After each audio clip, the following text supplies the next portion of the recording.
Amid the uptick of infections in the national capital, Home Minister Amit Shah and Health Minister Dr. Harsh Vardhan met Delhi Chief Minister Arvind Kejriwal to review Delhi's response to coronavirus. The meeting comes 2 days after the Supreme Court pulled up the Delhi government over the horrendous, horrific and pathetic situation in the city.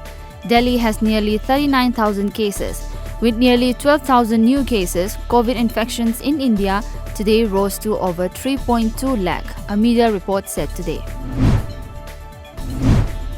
An Indian Army soldier was killed and 2 others were injured late yesterday after heavy shelling by Pakistan along the line of control LOC in Jammu and Kashmir's Poonch district, police said today. Ramesh Kumar Angral, the senior superintendent of police of Poonch, said 29-year-old Sipoy Lungabui Abonli died in the shelling in Shahapur, Kirni sector as per a media report.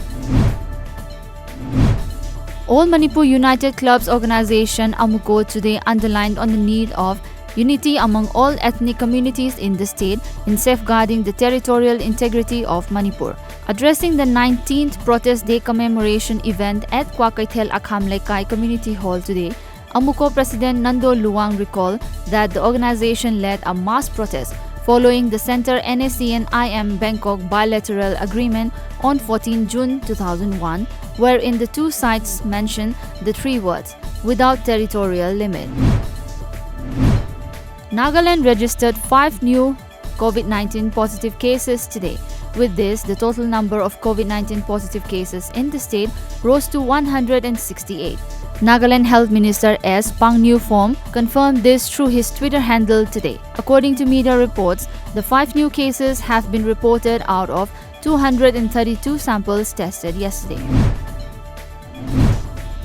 The Directorate of Extension Education, Central Agricultural University Imphal and the Directorate of Veterinary and Animal Husbandry Services, Government of Manipur jointly organized a one-day animal health camp cum vaccination program today.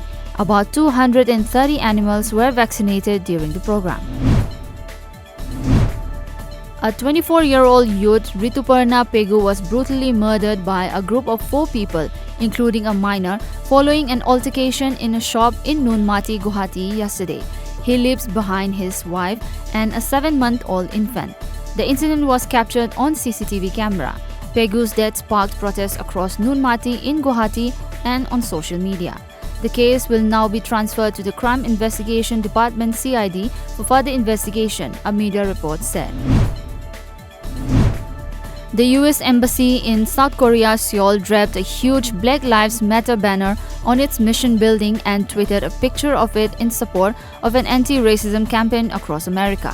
As per media reports, the US Embassy stands in solidarity with fellow Americans grieving and peacefully protesting to demand positive change. Black Lives Matter protests are being held across the globe as part of campaigns focusing on social injustice following the death of George Floyd in police custody. The first National Kung Fu Taolu Championship 2020 is underway. The online championship, organized by All India Kung Fu Federation and International New Kung Fu and Kickboxing Academy, Tejpur, Assam, from 5th of June will continue till July 25th.